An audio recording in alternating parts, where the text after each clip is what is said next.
જામનગરમાં એક સોની વેપારીએ લોકો સાથે લાખો રૂપિયાની છેતરપિંડી આચરી છે। શહેરના ચાંદી બજારમાં એક સોની વેપારીએ લોકોને હપ્તેથી સોનું આપવાની અને જૂનામાંથી નવા દાગીના બનાવવાની આપવાની લાલચ આપી ઠગાઈ આચરી છે।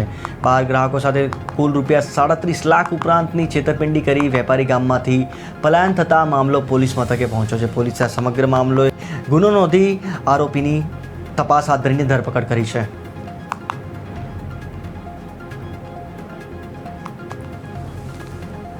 મેં કૃષ્ણા જ્વેલર્સ પાસે સોનાનો સેટ કરાવવા નાખ્યો હતો મનીષભાઈ નાઢા। એને મેં પહેલાં 50,000 રોકડા ભર્યા, પછી 90માં 1,000 ઓછો મેં એને પાછા દીધા। મને સોનાનો સેટ એને આપ્યો, પણ એમાં હોલ માર્કો નહોતો, એ માટે એને પાછો દીધો મેં હોલ માર્કો મરાવવા માટે। પછી સોનીએ મને વદાળ જ કર્યા અને સેટ પાછો આપ્યો નહીં। 10-15 દિવસ વદાળ કર્યા, પાછો દીધો જ નહીં। પોલીસ ફરિયાદ કરવા એ હવે ક્યારે ફરાર થયો એ ખબર નહોતી, પણ બીજી તારીખે અમે એને સોનાની દુકાને ગયા તો અમને અહીંયા ગયા તો દુકાનને બધું બંધ હતું। આજુબાજુવાળાને પૂછ્યું તો કે એ ભાઈ આવ્યા જ નથી ને ફરાર થઈ ગયા છે। પછી અમે પોલીસ ચોકીએ જઈને એની ફરિયાદ કરી।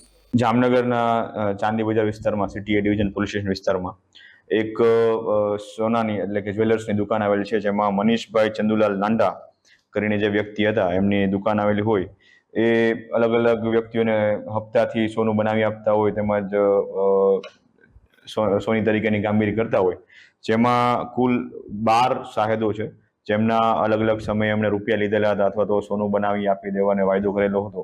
એ તમામ મળીને કુલ 37,84,650 કિંમતના રૂપિયા તેમજ સોનાના દાગીના લઈ અને દુકાન બંધ કરીને જતા રહેલ છે, જે બાબતની ફરિયાદ સિટી ડિવિઝન પોલીસ સ્ટેશનમાં નોંધાયેલ છે અને છેતરપિંડી અને વિશ્વાસઘાતની કલમોનો ઉમેરો કરવામાં આવ્યો છે।